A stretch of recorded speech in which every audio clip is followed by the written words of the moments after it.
En este breve video vamos a ver un detalle muy interesante y nos vamos a preguntar ¿por qué muchos seres mitológicos tienen 4 dedos? Empezamos con los seres alados de Yucatán, los cuales están en Ekbalam, al norte de Valladolid, y se encuentran en una puerta que es una entrada a Xibalbá. Xibalbá sería un paralelo al infierno o al inframundo cristiano, con sus diferencias, pero en él los gemelos divinos también luchan contra los señores del mal. Mi teoría es muy sencilla. Estos grandes escultores no se equivocaron a la hora de ponerle 4 dedos a estas esculturas. Como vemos, cubriendo la parte reproductora del sacerdote hay un cráneo, representando a la muerte. De la misma forma, el infierno cristiano se representa con el cráneo, con la muerte. La siguiente figura la encontré en el Museo de Campeche. Aquí lo que llama mucho la atención, si os fijáis, es que el ser alado tiene también 4 dedos. En este caso ves los 3 dedos y por detrás tiene el cuarto, es decir, se trata de un ave. En el Popol Vuh se dice que unos seres alados, tecolote o búhos, mensajeros del inframundo, fueron a secuestrar a la princesa Ishkik. Curiosamente, en el infierno cristiano, los búhos también son mensajeros de la muerte. Mi teoría es que estas imágenes de Ekbalam y de Campeche son representaciones de esos búhos, de esos mensajeros de Xibalbá o del inframundo, mensajeros de la muerte, del reino de la oscuridad, el reino del mal. En el Popol Vuh, libro que te recomiendo, los 2 gemelos derrotan a los señores del mal. Pero podríamos pensar que esta mitología es solo exclusiva de los mayas. Sin embargo, en un cuadro que encontré en un museo de Guanajuato, podemos ver esta misma simbología. En este caso, se trata de un cuadro supuestamente llamado El nacimiento de la Virgen María. La realidad es que probablemente sea el nacimiento del Anticristo. Ahí vemos el niño, obviamente tiene una cara grande de maldad, y vemos cómo a su derecha tiene pata de gallina. A los demonios, tanto en Europa como en América, se les representa con pata de gallina. En Veracruz, Orizaba y muchos lugares de México se habla de este ser demoníaco que deja huellas de gallina. Pero lo más curioso de esto es el pie. Si nos fijamos en el pie del niño, solo tiene 4 dedos, por lo cual este pintor conocía esa simbología del inframundo, del infierno o satánica, podríamos decir. Podéis ver cómo la mano que sostiene al niño, a la derecha, tiene junto los dedos corazón y anular, de forma que está haciendo el símbolo de los cuernos. Y el niño también, con su mano izquierda, está haciendo el símbolo de los cuernos.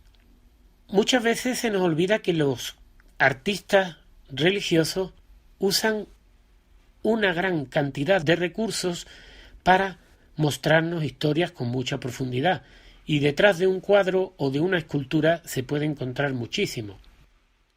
Si te gustó y te pareció interesante, dale me gusta, comparte y suscríbete.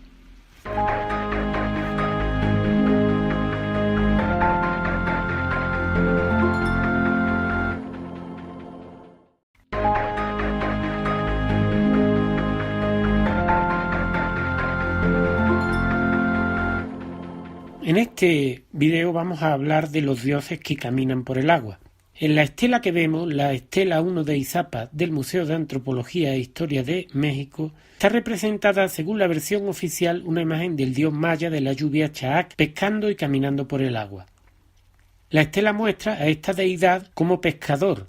En las manos sostiene una cesta con un pez dentro, en la espalda lleva un bulto o recipiente del que sale humo o vapor, en la cabeza tiene un tocado de agua o vapor, lleva botas con forma de reptil y aletas de pescado. parece portar también dos brazaletes con forma de aletas de pescado. Lo interesante de esta imagen es que se encuentra caminando por el agua. Chaac para los mayas y Tlaloc para los mexicas eran los dioses del agua, elemento que se relaciona con la fertilidad, ya que es el líquido vital y se le considera uno de los elementos primordiales que hacen posible la vida. Es interesante destacar la similitud de la escena anterior con una de las descripciones que aparecen en la Biblia, en el Nuevo Testamento, donde se le atribuye a Jesucristo el poder de caminar sobre las aguas. Un ejemplo sería el Evangelio según San Mateo, que dice: «Mas a la cuarta vigilia de la noche Jesús vino a ellos andando sobre el mar, y los discípulos, viéndole andar sobre el mar, se turbaron diciendo: un fantasma, y dieron voces de miedo». Para los cristianos primitivos, el pez, elemento que aparece en la estela 1 de Izapa, fue uno de los símbolos más importantes. Son numerosas las definiciones que se hacen de Jesús como pescador de hombres y muchos de los milagros tienen que ver con los peces. Es posible que por eso se escogieran las letras iniciales de 5 palabras griegas que forman la palabra pez, ichthys, y Iesus Christus Theo Ios Soter, es decir, Jesús Cristo, Hijo de Dios Salvador. Estos primeros cristianos se autodenominaban pequeños peces. El teólogo Tertuliano, 160 después de Cristo a 220 después de Cristo, escribió: «Nosotros, pequeños peces, a imagen de nuestro ichthys pez, Jesús Cristo, nacemos en el agua materna». Curiosamente, Jesús, al igual que Chaac, estaba metafóricamente relacionado con el agua y simbolizado por el pez. Por esto, el primer sacramento de los cristianos, el bautismo, se realizaba sumergiendo a los creyentes en el río Jordán. Antes de estos cristianos hubo otras religiones que compartían símbolos relacionados con el agua. Por ejemplo, Afrodita, la diosa griega del amor y la belleza, que significa nacida de la espuma del mar, y Venus, su versión romana, que era una criatura del mar llevada a la orilla de la playa por los dioses marinos en una concha. En Mesoamérica, en el Códice Vindobonensis, que narra la creación de los mixtecos, hay una imagen de un personaje con atuendo de guerrero llamado Seis Movimiento, que se encuentra también sobre el agua y representa el origen del ser humano, que nace del agua. Tlaloc es el dios mexica de la lluvia. Su nombre viene de las posibles raíces Tlali, tierra, y Oxli, el dios del líquido de la tierra, o sea, el agua. En este Códice Borgia vemos a Tlaloc, reconocido por sus orejeras y colmillos de reptil, caminando sobre el agua, sosteniendo en una mano una mazorca de maíz y en la otra una serpiente. La imagen mostraría la importancia del agua para el desarrollo de la vida, representada en las mazorcas de maíz que se pueden ver al pie de la imagen. De nuevo, otra figura que parece mostrar a un dios que tiene el poder de caminar sobre el agua. Sin duda es interesante ver que dioses de diferentes culturas como Jesucristo y los dioses mesoamericanos caminan sobre el agua. Si te pareció interesante, dale me gusta, comparte y suscríbete. Muchas gracias.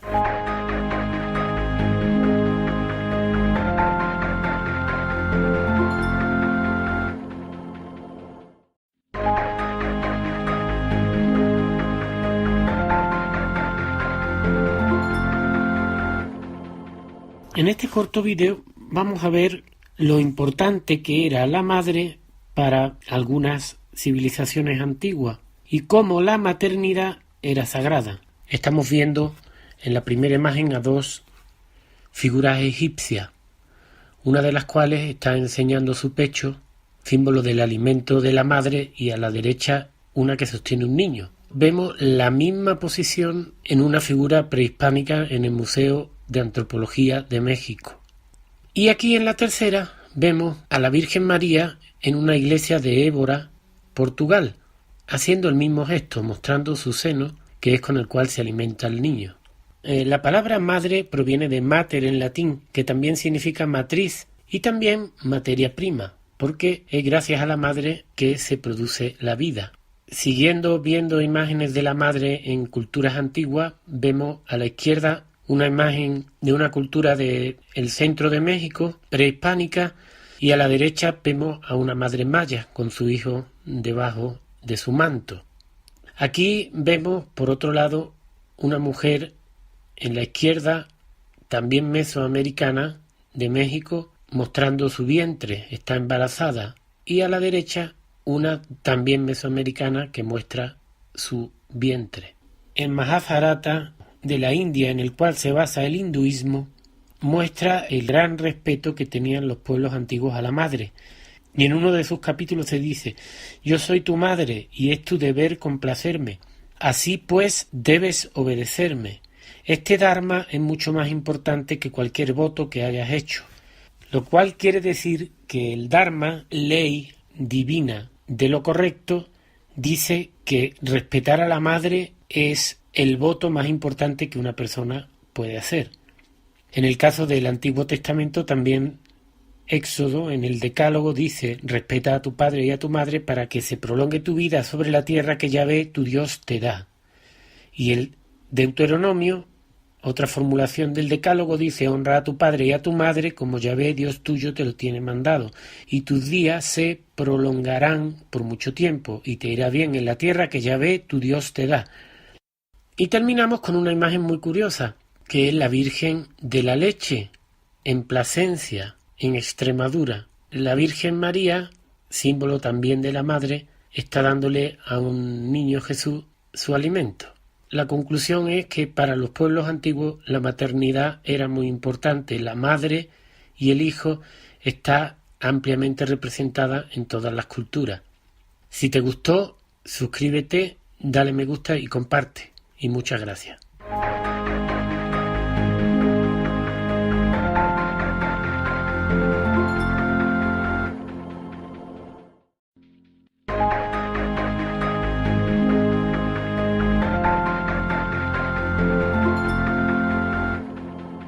En este video vamos a hablar de los druidas, esos magos, adivinos, sacerdotes celtas de la antigüedad. Y vamos a ver su probable relación con la Semana Santa española. En este caso nos vamos a centrar en el gorrito que llevan estos magos o druidas, ese gorrito puntiagudo, que como vemos aquí en esta fotografía, llevan también las brujas. Esta siguiente es otra, podemos ver de nuevo el sombrero y la capa, que es muy importante, el sombrero puntiagudo y la capa. Antes de entrar de lleno en las brujas, tenemos que ver esta serie de fotografías consecutivas que comparto con vosotros, tomadas en la cueva de Hércules. Si sois asiduos a este canal, quizá visteis antes estas imágenes. Decidí tomarle una foto a una pareja de musulmanes y con sorpresa, cuando tomé la segunda foto, la mujer, por una extraña circunstancia, se transformó en una bruja. La foto original la puedo enviar a quien quiera para que vea que no está trucada.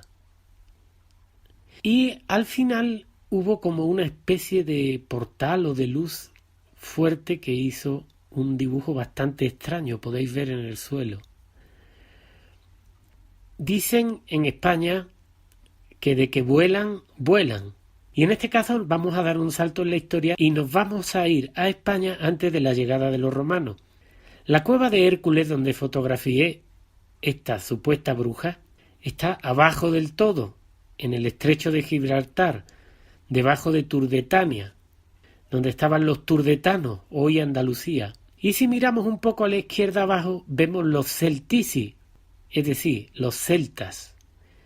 Y si subimos hacia arriba del todo en la izquierda, vemos los galaesi, es decir, los galos, también los celtas. De hecho, en este libro vemos que a España se le llamaba Celtiberia, porque eran predominantes los íberos y los celtas. No hace falta estudiar para darse cuenta de que la península ibérica fue celta. De hecho, Portugal es Puerto Galo, Portugal, Puerto Galo o celta. En este caso vemos Vilarruiba, Beja, Cuba, Portugal, y esa iglesia concretamente se dice que tiene origen celta. Galicia también significa tierra de galos o tierra de celtas. Esta foto en concreto la tomé en el camino al Campo de Estrellas, a Compostela, el Camino de Santiago. A los dólmenes se les relaciona con los druidas y con los celtas. Aquí comparto el dolmen del Gigante, en el Gastor, en la provincia de Cádiz. Y el siguiente es una maqueta del dolmen de Alberite, en Villamartín, también en la provincia de Cádiz. Y vamos a empezar a encontrar ciertas similitudes. Aquí vemos una fotografía tomada a principios del siglo XX en la cual vemos a los druidas. Podemos ver sus vestimentas y cómo portan los estandartes. Aquí están tocando música y vemos su vestimenta. Y si nos vamos hacia una fotografía que tomé recientemente en la Semana Santa de Astorga, el segundo hombre por la derecha podemos ver claramente que la vestimenta es muy similar a la del hombre de negro, al druida que hemos visto en la fotografía anterior. Aquí tenemos un cuadro bastante antiguo que es de un mago conjurando a un hombre para que salga de su tumba. Ahí vemos en la mano del druida el staff, la vara mágica, la famosa varita mágica, y vemos claramente de nuevo la ropa y vemos el sombrero puntiagudo. A la derecha vemos un penitente con su capa y su vara de mando, su staff. Evidentemente hay un gran parecido entre las dos imágenes. Y aquí nos vamos a ir a la actualidad, y es que ese conocimiento se conserva. A los druidas se les consideraba magos, y según el diccionario, la magia es el arte o ciencia oculta con que se pretende producir, valiéndose de ciertos actos o palabras, o con la intervención de seres imaginables, resultados contrarios a las leyes naturales. Es curioso que para hacer sus varas mágicas, los magos celtas usaban el árbol del acebo, o holy tree en inglés. Holy tree se puede traducir como árbol sagrado. Y después de saber esto, cabe destacar que los que llevan a cabo la magia del cine se llaman Hollywood. Y Hollywood se puede traducir como madera de acebo. Pero no solamente la casualidad termina ahí, ya que a las varas mágicas que vimos antes que lleva el mago se le llamaba staff, y la plantilla que hace actualmente las películas también se llama staff. Y después de ver esta coincidencia tan interesante, pasamos a ver una siguiente foto donde vemos el mundo nuevo, el de los coches, que va totalmente contra las leyes naturales, que provoca la destrucción del medio ambiente, y los antiguos seres humanos que guiaban su cultura por las leyes naturales. Saltando en el espacio nos vamos al otro lado del Atlántico y llegamos a México. Y, aunque solo sea por casualidad, encontramos figuras como esta miniatura que tienen el mismo tipo de gorro puntiagudo. Se ve muchísimo mejor en la siguiente figura que se encuentra en el Museo Amparo de Puebla, también en México. Ahí vemos claramente el gorro. Y aún más misteriosa e interesante es esta figura, en la cual 6 pequeños seres con gorros puntiagudos rodean a una mujer que lleva también el gorro puntiagudo y tiene en sus brazos lo que parece un niño. La conclusión es que hoy día, como podéis ver en la foto, en Sevilla, Plaza de San Román, en la calle Sol, todavía se hacen esos gorros que usaban los druidas. No es mi intención juzgar que la Semana Santa sea profana, no sea profana, sino simplemente cómo las tradiciones que se usan en la Semana Santa española tienen un origen antiguo, en el origen de España, en Celtiberia. Quizá eso explique por qué solo en España la Semana Santa se celebra de esa forma. Esta imagen la tomé desde un lugar muy especial, el balcón de una posada real llamada la Casa de Tepa, en Astorga, en León. Ahí podéis ver quizá la herencia de los celtíberos, la herencia de la antigua España, de la España original. Esta imagen es muy interesante, también tomada en Astorga. Ahí podéis ver cómo la sombra del penitente pareciera formar una vela. La conclusión: las tradiciones no provienen de la nada, tienen un origen, y en este caso las tradiciones españolas son muy ricas. Tienen una gran influencia que va desde los celtas hasta los romanos, después los cristianos, los godos, los árabes y después los americanos. Espero que te haya gustado, y si te pareció interesante, dale me gusta, comparte y suscríbete a mi canal. Muchísimas gracias.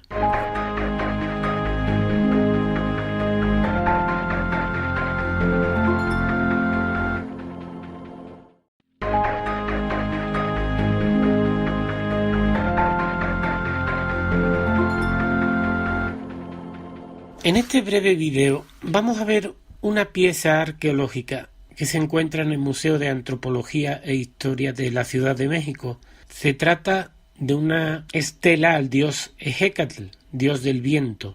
Esta figura tiene dos símbolos principales.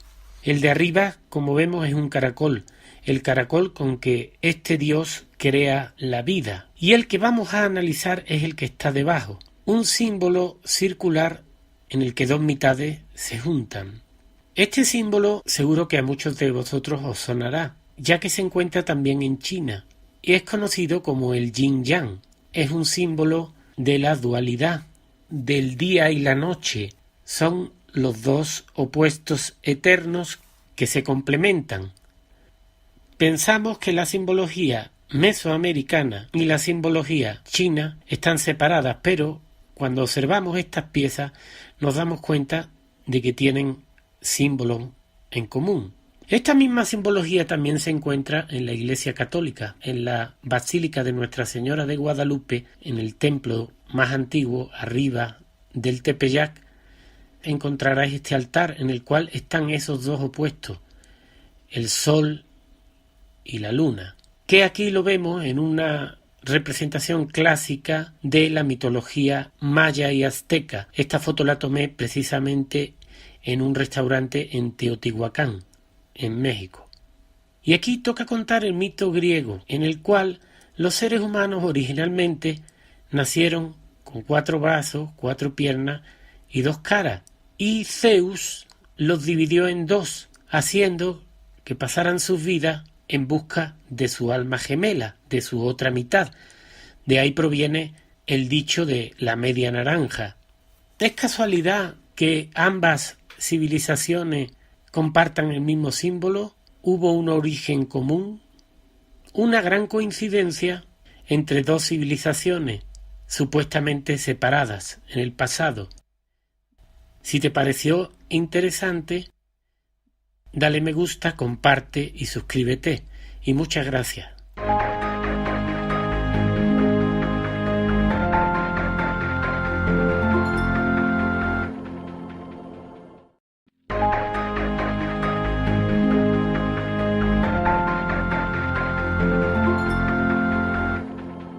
El mito de los gigantes está en todas las culturas antiguas. Vamos a repasar aquí algunas de estas historias. Dicen los Vedas, los textos más antiguos de la India, que todas las castas salieron del cuerpo de Purusha, un gigante cósmico. De su boca emergieron los brahmanes, de sus brazos los guerreros, los campesinos de sus muslos y los siervos de sus pies. En el Ramayana, Lakshmana dijo a su hermano Rama: en aquel momento apareció ante su ojo un torso enorme, del color de las nubes sombría, horroroso, disforme, sin cuello, sin cabeza, cubierto de pelos punzantes, hirsutos y con una boca que tenía unos dientes largos hasta el vientre. Por su colosal altura, el tronco igualaba a una gran montaña y producía un ruido igual al del trueno. No tenía más que un ojo, largo, vasto, inmenso, en medio del pecho, y cuya vista alcanzaba distancia infinita. Lo destruía todo con su fuerza desmedida, devoraba los osos más feroces y los elefantes más enormes, y con sus 2 horribles brazos, largos como un yodhana, estrechaba entre sus manos cuadrúpedos y volátiles.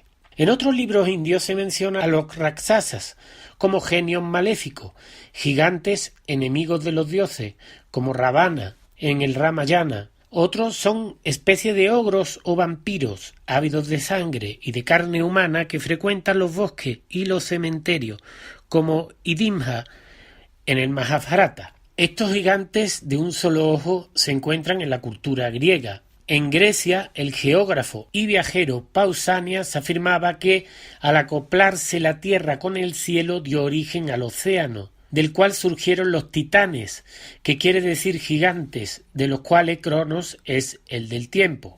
Estos titanes se enfrentaron a otros gigantes de un solo ojo, los cíclopes, que coinciden con la descripción india. En otras leyendas, estos titanes griegos fueron acomodando cerros para subir al cielo. Esta historia se asemeja a la de la Torre de Babel bíblica. Los titanes se originan, según los mitos, de la sangre caída en la tierra al mutilar Saturno a su padre Urano. Estos gigantes tenían forma de serpiente, un tamaño colosal y una fuerza monstruosa. Tras la guerra contra los dioses, la mayoría de los gigantes murieron. Los sobrevivientes fueron encerrados en los infiernos.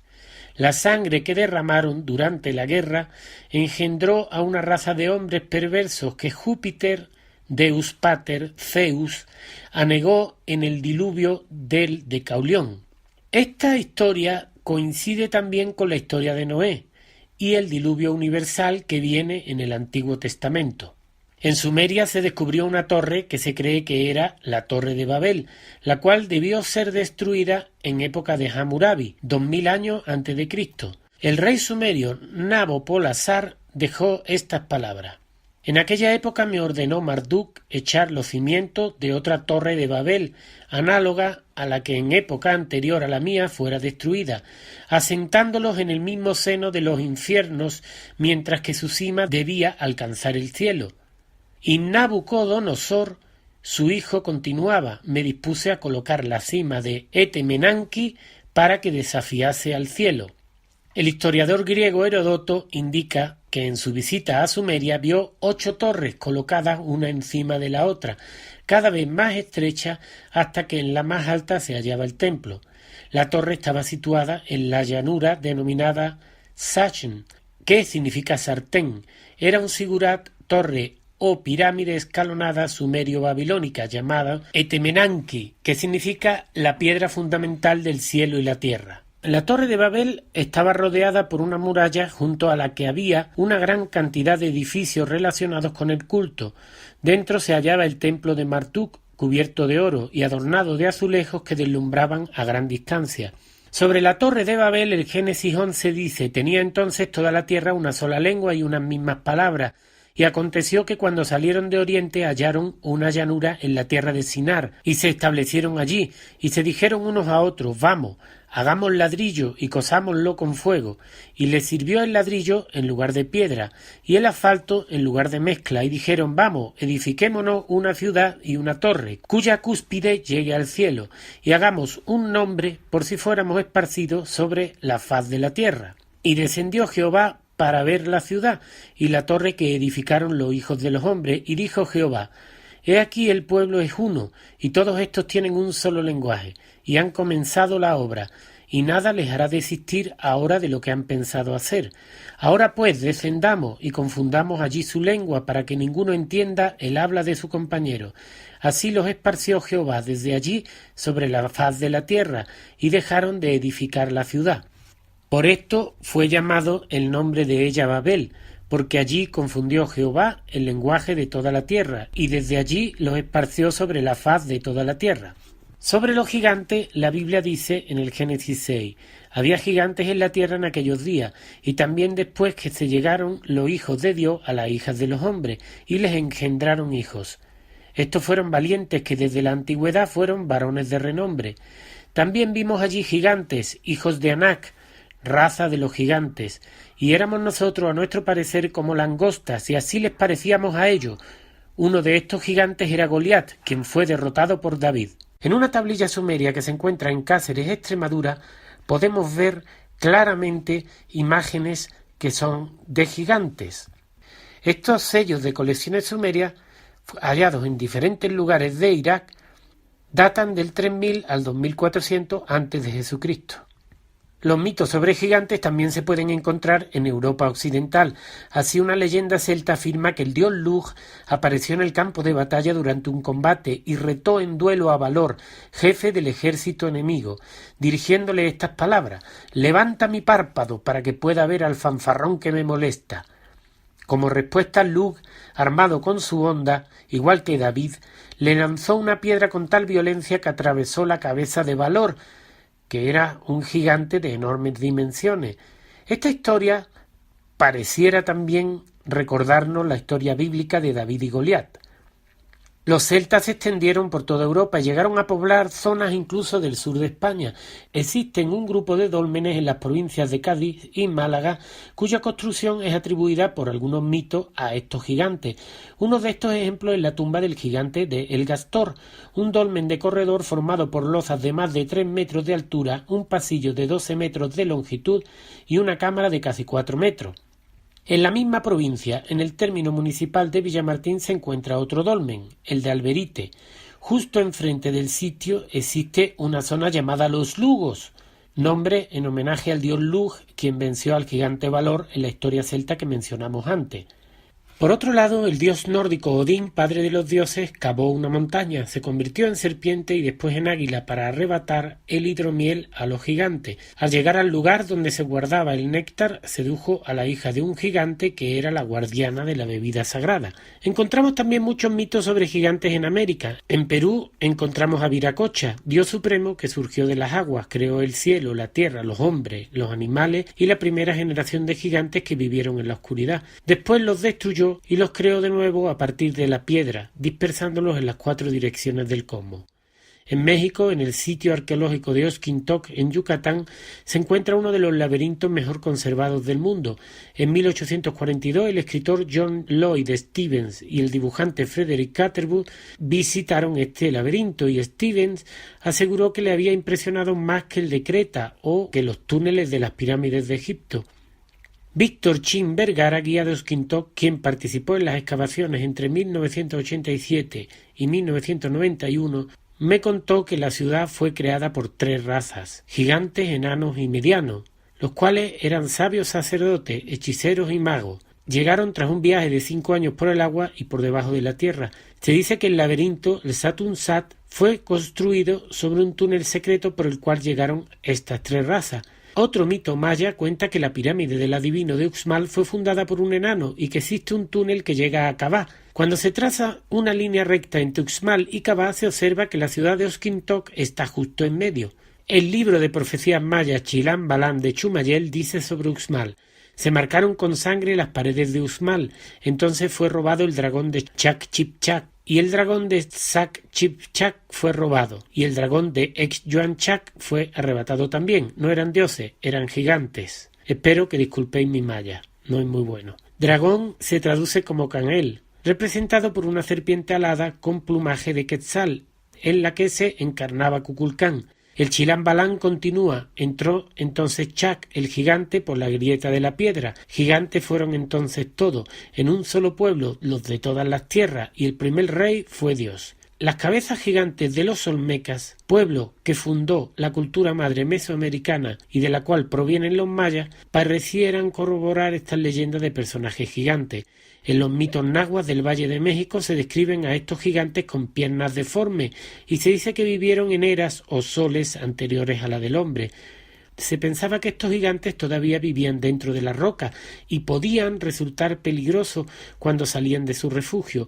Una profecía anunciaba que descenderían del cielo al final de la era para destruir a la humanidad.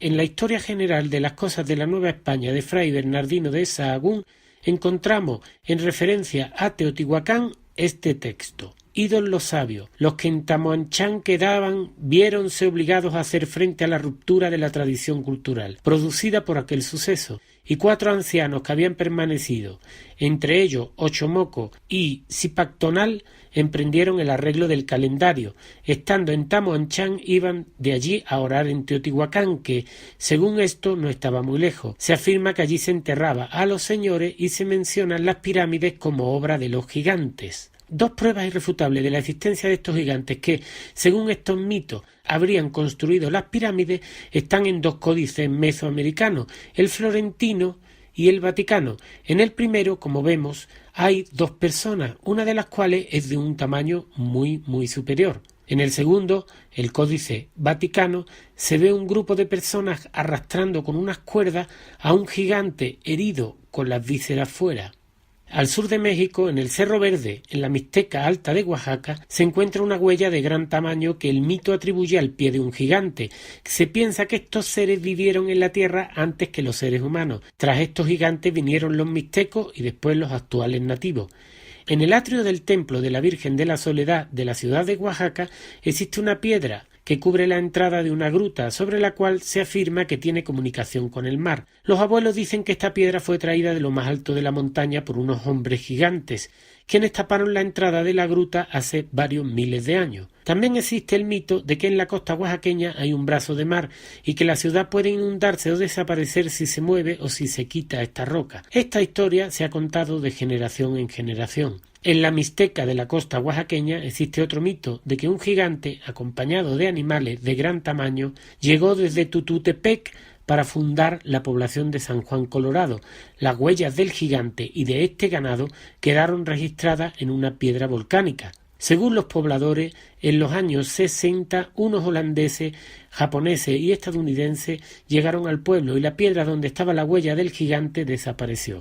Sin embargo, pudimos fotografiar las huellas de los animales que aún se conservan. El cronista de la expedición de Fernando de Magallanes, que dio la vuelta al mundo, habla de un encuentro con gigantes en la Patagonia y se afirma que estos gigantes fueron capturados por submarineros y llevados con la tripulación con idea de enseñárselo a los reyes, pero los gigantes murieron en el camino. A pesar de que miles de crónicas desde la antigüedad hasta hoy hablan de estos gigantes, sus huellas prácticamente han desaparecido de los museos. Y si tenemos en cuenta que haya tantas pruebas documentales de la existencia de los gigantes, nos podríamos preguntar, ¿por qué desaparecen los rastros de tantos hallazgos de gigantes? ¿Por qué no hay restos de estos gigantes exhibidos en museos o instituciones públicas? ¿A quién le interesa ocultar estos gigantes? Si te gustó, dale me gusta, comparte y suscríbete. Muchas gracias.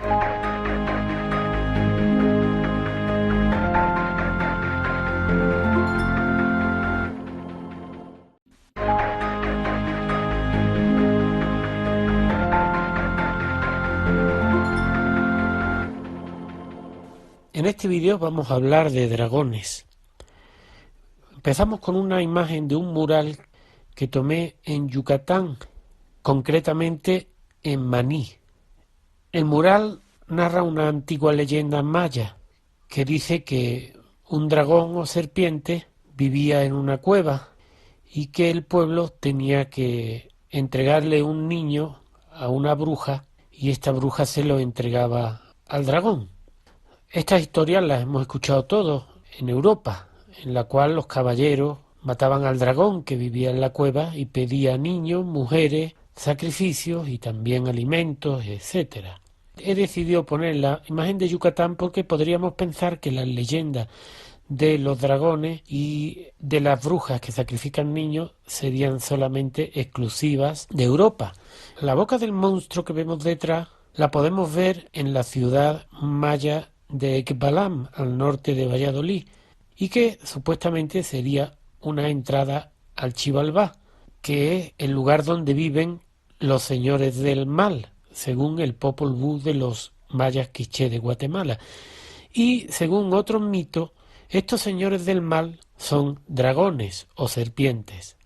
Ahí vemos cómo el caballero con la cruz cristiana está derrotando al dragón. Probablemente sea San Jorge. Aquí vemos a ese dragón que en la Biblia se menciona como la serpiente antigua o Satanás, que es reducido por San Miguel, que le muestra en una mano la justicia de Dios y con la otra la espada. Esta pieza es muy interesante, se encuentra en la iglesia de Santa María de una localidad muy importante en la historia de España que se llama Arcos de la Frontera, en la provincia de Cádiz, Andalucía, España. Es una imagen de la Virgen María y si os fijáis está pisando a un dragón que está mordiendo la manzana. Lo interesante de este dragón es que tiene pluma y estas serpientes o dragones emplumados también se mencionan en América. De forma anecdótica sobre estas serpientes tenemos que hablar de Bernardino de Sahagún y su libro Historia General de las Cosas de la Nueva España, donde recopiló muchas de las tradiciones de los mesoamericanos. Dice así: hay otra culebra que se llama Quetzalcóatl. Hay muchas de ellas en la tierra caliente de Totonacapan. Es mediana, es del tamaño de las culebras del agua, o casi. Llámase Quetzalcóatl porque cría plumas de la misma manera de la pluma rica que se llama Quetzali. En Oaxaca, en Teotitlán del Valle, me contaron esta misma anécdota de otra forma. Según ellos, esta serpiente, si te escupe o si te ve, te puede matar.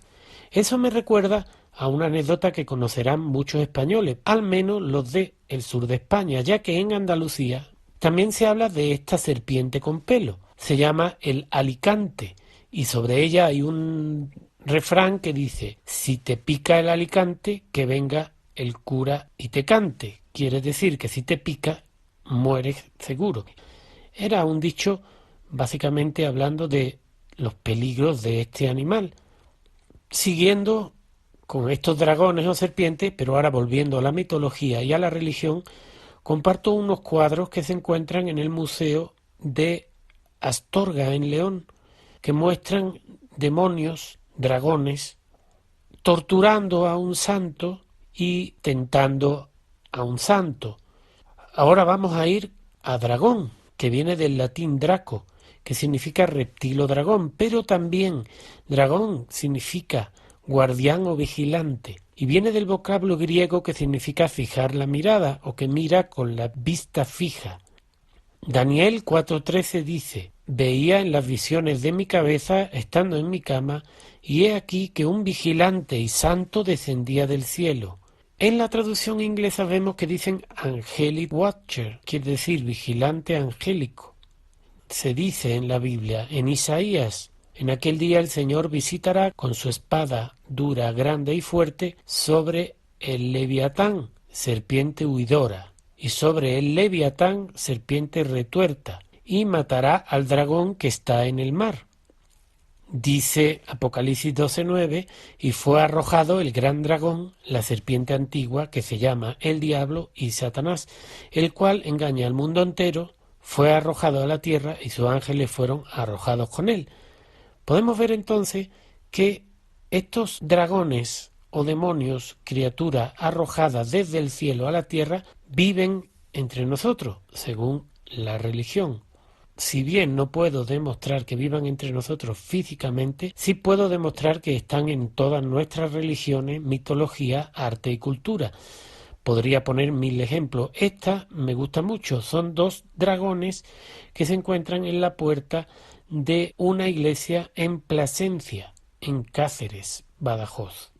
Y ahora vamos a ir con un personaje muy famoso, ahora muy de moda, que es Drácula. Muy pocos saben que Drácula significa hijo del dragón. Por lo tanto, Drácula tiene que ver con el demonio, el hijo de Satanás. Esto tiene sentido, ya que a Dios se le considera el sol. Deus, Dios, viene de la palabra indoeuropea dieu, que significa luz diurna. Tiene lógica que el hijo del dragón o Satanás no soporte la luz del sol. Todas las mitologías tienen un porqué, una base. Aquí vemos en Cáceres, en Extremadura, otro hijo del dragón. Este es más claro todavía. En su cabeza lleva el dragón. Se trata de una escultura de un aristócrata. Pero estos dragones no solo están en Europa, también están en América. Aquí vemos una serpiente frente a la pirámide del Sol de Chichén Itzá, conocida como la pirámide de la serpiente o del dragón de Kukulcán, que en las mitologías más modernas de los mayas es un dragón o una serpiente. Originalmente era el dios Ejecatl, era el viento. Aquí vemos otra de estas serpientes o dragones que está en el Templo Mayor en el centro histórico de México. Los dragones se distinguen de las serpientes en que tienen atributos de los 4 elementos. Por ejemplo, en un dragón su vuelo es el aire, tiene el fuego en la boca, se arrastra en la tierra y las escamas de su cuerpo son el agua. Hay diferentes versiones de estos 4 elementos, pero principalmente en la época medieval a los dragones se les representaba con los 4 elementos. Aquí vemos uno de estos dragones que se encuentra en una reproducción del templo de Quetzalcóatl de Teotihuacán. Seguimos más adelante. Esta es otra fotografía que tomé en Uxmal, en Yucatán. Se ve la serpiente. Ahí vemos otro caballero que está con una lanza derrotando a un dragón. Pues bien, esta lucha entre el dragón y el ser humano, o entre el dragón representando al mal y al ser humano representando al bien, la podemos encontrar, por ejemplo, en los murales de Teotihuacán, donde se ve claramente a un jaguar luchando con una serpiente o dragón con plumas. Los pueblos originales mesoamericanos veían una relación directa entre el ser humano y el jaguar, hasta el punto en que se decía que en el momento en que el jaguar desapareciera, el ser humano desaparecería con él. Entonces se personificaba mucho al guerrero jaguar, a la persona jaguar, ¿no? Si seguimos adelante vamos a ver esta misma escena que vemos en Teotihuacán pintada recientemente por Rufino Tamayo, un genio, un oaxaqueño. Ahí vemos arriba el mural que pintó y que puedes ver en el Museo de Antropología de México, donde el jaguar está atinándole a la serpiente, la está derrotando, la está golpeando. Ahí está mostrando la victoria del jaguar. En este caso, el jaguar siempre va a representar, como era dorado, representaba el cielo de día, era la luz y el día. Una de las leyendas mayas es que el jaguar cada noche baja al inframundo, entra en la noche, en la cueva, en la oscuridad, la derrota y amanece, por lo cual podemos pensar que el jaguar es también una representación del sol. Pero esa lucha del bien y el mal también está representada abajo y en el mural, la lucha del caballero contra el dragón. Y es que ahí vemos cómo el guerrero jaguar, el hombre jaguar, le está enseñando al ser humano en un espejo su naturaleza, diríamos, maligna, diabólica, y se la pinta verde como la serpiente. El hombre ve la parte mala de él. Esta lucha del jaguar y la serpiente, el jaguar que baja al inframundo a derrotar a la serpiente, se explica de otra manera en el Popol Vuh de los mayas quiché, en los cuales los dos gemelos, Hunahpu y Xbalanque, bajan al inframundo en algunos de los mitos a derrotar al dragón. En las traducciones actuales, a derrotar a los señores del mal, al Xibalbá, es decir, baja al infierno, a Xibalbá, a derrotar a los señores del mal. Si nos fijamos en la que leímos antes de Isaías, podemos ver curiosamente que también se habla de que Dios baja al mar a derrotar al dragón. En este caso, entonces, podemos mencionar y mostrar aquí, como podéis ver, la imagen de un mural de estuco que fue encontrado recientemente en la ciudad maya de Mirador, un lugar que visité en busca de este análisis del Popol Vuh. Ahí en esa imagen que veis se ve claramente que los dos gemelos están nadando. ¿Qué quiere decir eso? El Xibalbá probablemente está bajo el agua, por lo tanto los señores del mal, si miran las traducciones modernas, o el dragón, que está más en la tradición oral, vive debajo del agua y ellos bajan a derrotarlo. Los dos gemelos que derrotan al mal. Siguiendo más adelante con estos dragones vamos a dar un pequeño salto, pero nos vamos a quedar con los mayas. En este caso está la pieza del Museo de Antropología conocida como la estela número 1 de Izapa. Como vemos, a los pies tiene un dragón o una serpiente. Arriba podemos ver en la estela, cuando la ampliamos, a un personaje que va caminando por el agua, va pescando y detrás lleva un recipiente donde va poniendo los peces. Probablemente lo que se ve es el vapor de agua de los cuerpos de los animales todavía calientes que son arrojados en el recipiente. Pero lo interesante de esto es que es una personificación de un dios. Pero aquí vamos a centrarnos solamente en hacer una comparación que puede ser equivocada, pero que es interesante. Y es la imagen de el arcángel Miguel con la serpiente a sus pies, le está clavando la espada. Esta maravillosa escultura se encuentra en la Basílica de Nuestra Señora de Guadalupe en el Tepeyac, en México. Y vamos a seguir con otra imagen más. En el centro podemos ver una interpretación antigua de la Virgen de Guadalupe dominando al dragón, con el dragón a sus pies, y abajo vemos muchos dragones. Es muy curioso cómo la mitología antigua, bíblica, y la representación antigua de Chaak el pescador con la serpiente a sus pies coincida. Podríamos decir que en ambas culturas existía ese mito de la lucha del bien y el mal, en el cual la serpiente o el dragón es el mal y en este caso el jaguar, por su color dorado, el sol representaba. El jaguar es un animal muy especial, es capaz de vivir en la cueva, en la oscuridad, pero también sale a la luz, al sol. Tiene esa capacidad de adentrarse en el Xibalbá, en la oscuridad, y salir a la luz. Y en su cuerpo está representado ya el cielo estrellado y dorado como el sol. Esta figura del personaje que mata al dragón o que ataca al dragón pareciera verse también en Cacaxtla, en Tlaxcala, donde vemos a otro personaje que, igual que Chaak, va caminando por el agua, igual que el que vimos antes, pero en este caso lleva un extraño aparato en la mano que pareciera ser como un garfio y pareciera que va a darle al dragón emplumado con él. Podríamos estar equivocados, por supuesto. Aquí vemos en la izquierda con mejor detalle cómo parece que el gancho le va a dar al dragón.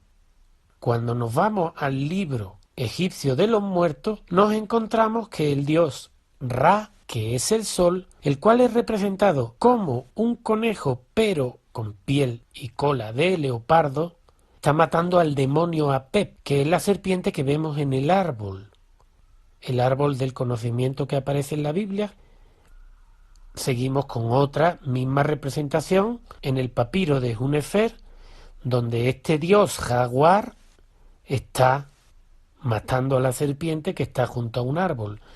Aquí tenemos ya la misma leyenda de el sol matando a la serpiente en tres lugares diferentes. Es innegable que las dos mitologías, la egipcia y la mesoamericana, son muy parecidas. Aquí vemos la misma imagen. En este caso se trata de el arcángel Miguel matando o dominando a Satanás, el dragón o la serpiente antigua. Si te pareció interesante, dale me gusta, comparte y suscríbete. Muchísimas gracias.